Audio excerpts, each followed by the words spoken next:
Hello everyone, welcome back to channel. So thumbnail बघून तुमच्या लक्षात आलं असेल की सेमिस्टर 2 चा एक्झाम टाइम टेबल आउट झालेला आहे आणि एक्झामला वेळ आहे, पण आपला प्लॅन कसा असावा, हा वेळ जो आपल्याला मिळतो तो आपण योग्य प्रकारे युटिलाइज करून जास्तीत जास्त पॉइंटर आणण्यासाठी आपण प्रयत्न कसा करू शकतो याबद्दल आज आपण डिस्कशन करणार आहोत.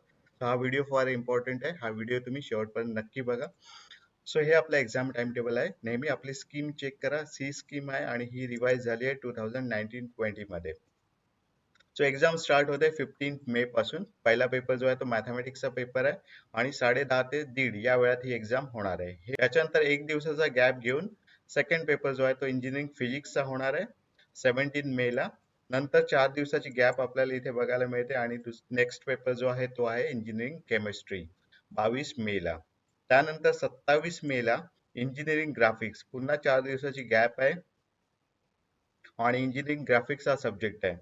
त्यानंतर पुन्हा एक दिवस गॅप ठेवून आपल्याकडे सी प्रोग्रामिंग हा सब्जेक्ट होणार आहे आणि ऍट द एंड पुन्हा एक दिवसाची गॅप घेऊन प्रोफेशनल कम्युनिकेशन अँड इथिक्स हा सब्जेक्ट होणार आहे. ठीक आहे. सो टाइम टेबल तुमच्या लक्षात आलं असेल. सो याच्यामध्ये इम्पॉर्टंट गोष्ट काय आहे की इंजिनिअरिंग फिजिक्स 2 हा सब्जेक्ट, इन सी प्रोग्रामिंग आणि पीसीई 1 या तिन्ही सब्जेक्ट साठी जो वेळ मिळतोय तो फार कमी मिळतोय. फिजिक्स साठी फक्त एक दिवस मिळतोय आपल्याला, सी प्रोग्रामिंग साठी पण एक दिवस मिळतोय आणि कम्युनिकेशन साठी एक दिवस मिळतोय.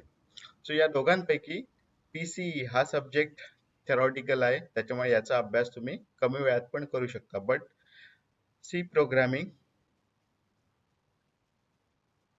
आणि फिजिक्स हे दोन्ही फार इम्पॉर्टंट विषय आहेत. त्यांच्या अभ्यासासाठी तुम्हाला सफिशियंट टाइम घेणं गरजेचं आहे. तर टाइम टेबल तर आपल्याकडे आलंय, आता याचं प्लॅनिंग कसं करायचं हे आपण ठरवूया. सो एप्रिल मंथ चालू आहे. एप्रिल मंथ मध्ये आज 27 डेट आहे. सो आजची तारीख पकडून 27, 28, 29, 30 म्हणजे 4 दिवस तुमच्याकडे अजून अवेलेबल आहेत एप्रिल मंथ मधले. मेचं जर शेड्यूल बघितलं तर आपण 1 मे टू 14 मे अराउंड 14 दिवस आपल्याकडे इथे आहेत. 15 पासून एक्झाम चालू होते. सो 14 दिवस इथे आपल्या हातात आहे. सो 4 आणि 14 हे 18 दिवस तुमच्यासाठी मिळत आहेत. बाय द वे, मी तुमच्याकडे एक एक्झाम शेड्यूल प्रिपेअर केलेलं आहे. त्याच्यामध्ये पेपर्स पण या तुमच्या कॅलेंडर मध्ये दिसतात. हे तुम्हाला हवं असेल तुम्ही डाउनलोड करून तुम्ही शेड्यूल तुमचं प्रिपेअर करू शकता. सो आपण टॉपिक वर रिटर्न येऊया. 18 डेज आपल्याकडे अवेलेबल आहे. सो या 18 डेज पैकी जर आपण बघितलं की मॅथमॅटिक्स जो पेपर आहे तो 15 मे ला स्टार्ट होतोय. सो मॅथ्स डिफिकल्ट आहे. सो आपल्याकडे 1, 2, 3, 4, 5 म्हणजे मिनिमम 5 डेज आपल्याला याच्या प्रिपरेशन साठी लागतील असं आपण गृहीत धरूया.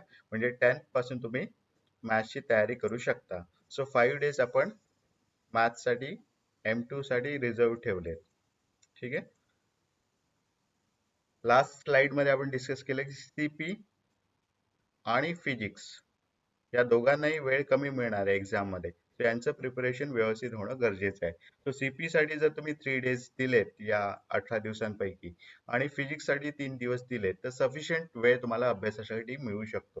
तर या 3 दिवसांमध्ये मॅक्सिमम मॉड्यूल्स तुम्हाला कव्हर करायचे आहेत आणि जेवढे जास्त अभ्यास करता येईल तेवढं करून जो 1 डेचा टाइम तुम्हाला एक्झाम मध्ये मिळणार आहे त्या 1 डे मध्ये फक्त रिव्हिजन करायची, इतकं लक्षात ठेवा. नवीन कन्सेप्ट कोणतीही शिकायची नाही. जे काय शिकायचे आहे तुम्हाला ते या 3 दिवसांमध्ये शिकायचं आहे. याशिवाय ग्राफिक्स 4 दिवसाची सुट्टी मिळते आपल्याला. सो इथे आपण 2 दिवस त्याला युटिलाइज करू शकतो. नंतर केमिस्ट्री पुन्हा 4 दिवसाची सुट्टी आहे. सो इथे 2 दिवस आपण युटिलाइज करू शकतो. पीसीई ला एकच दिवसाची सुट्टी आहे, पण थेरॉटिकल सब्जेक्ट आहे. थोडे तुम्ही जनरल नॉलेज वर लिहू शकता म्हणून आपण अजून याला 2 दिवस देऊ शकतो. तर आपण इथे आता टोटल केली 5 + 3 8 + 3 11 and 4 15 and 17. So around 17 डेजचं planning आपण इथून करू शकतो, पण आपण आजपासून याला पकडतोय. ठीक आहे.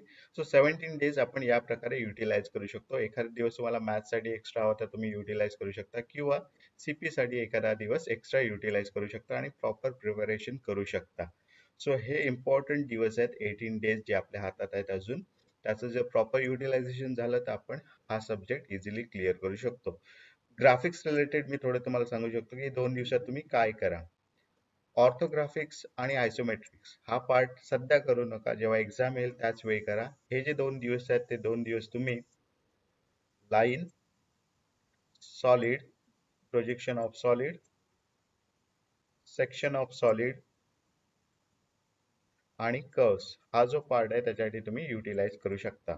एखादा एक्स्ट्रा टाइम मिळाला तर तो तुम्ही मॅथ्स किंवा डिफिकल्ट सब्जेक्टसाठी युटिलाइज करू शकता. बट हे जे 4 टॉपिक्स आहेत त्याच्यासाठी तुम्ही ग्राफिक्ससाठी हे 2 दिवस युटिलाइज करा. नंतर आपला जो ऑर्थोग्राफिक्स आणि आयसोमेट्रिक पोर्शन आहे तो तुम्ही राहिलेल्या 4 दिवसात इझिली कव्हर करू शकता. ओके. सो सध्या इम्पॉर्टंट काय आहे तर सीपी आणि फिजिक्स आणि स्लाइटली ज्यांना पीसी डिफिकल्ट वाटतो त्यांनी या सब्जेक्टचा अभ्यास करणं गरजेचं आहे.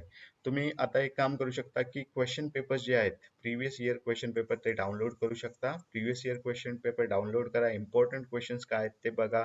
इम्पॉर्टंट मॉडेल्स काय काय आहेत ते बघा. नोट्स तुमच्याकडे प्रिपेअर करून ठेवा आणि अभ्यासाला स्टार्ट करा. कारण दिवस खूप कमी आहेत.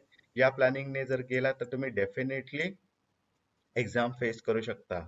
पुन्हा एक ॲडिशनल टिप मी तुम्हाला देतो की ज्यांचे बॅकलॉग्स बाकी आहेत त्यांना हे दिवस पण युटिलाइज करणं गरजेचं आहे. कारण 13 नंतर इथे 1st ऑफ जून येतोय, नंतर 2nd of June and 3rd of June पासून तुमची केटी एक्झाम पण स्टार्ट होते. सो याच्या पुढे तुम्हाला एक्स्ट्रा टाइम मिळणार नाही. सो या 18 डेज पैकी काही वेळ तुम्हाला केटी पेपरच्या प्रिपरेशनसाठी द्यावा लागेल. कारण इथून 3rd पासून नेक्स्ट एक्झाम चालू होणार आहे. सो रेग्युलर पेपर ज्यांचे आहेत त्यांच्याकडे सफिशियंट टाइम आहे. ज्यांना बॅकलॉग्स काढायचे त्यांनाही एक गोल्डन चान्स मी म्हणेन, कारण वेळ खूप आहे तुमच्याकडे. या वेळेचा प्रॉपर युटिलायझेशन जर तुम्ही केलात तर तुम्ही डेफिनेटली एक्झाम फेस करून चांगले रिझल्ट्स यातनं मिळवू शकता. तुम्हाला यात अजून काही डाऊट्स असतील किंवा काही व्हिडिओज तुम्हाला हवे असतील तर तुम्ही कमेंट बॉक्समध्ये लिहा. आपण डेफिनेटली त्याच्यावर विचार करू आणि आजपासूनच अभ्यास करायला सुरुवात करा. एक एक दिवस जसा तुमचा जाईल तसा एक्झाम खूप डिफिकल्ट होत जाणार, कारण डिफिकल्टी लेवल वाढली. तुम्ही सेमिस्टर 1 पासून सेमिस्टर 2 कडे आलेला आहात. सो हीच वेळ आहे अभ्यास करण्याची आणि आजपासूनच अभ्यास स्टार्ट करा. चांगले रिझल्ट्स अचीव्ह करा. तर तुम्हाला हा व्हिडिओ आवडला असेल या व्हिडिओला लाईक करा आणि जेवढे तुमचे फ्रेंड्स असतील इंजिनिअरिंग करतात त्यांच्याशी हा व्हिडिओ शेअर करा. डेफिनेटली हा त्यांना हेल्प करेल. Thank you very much.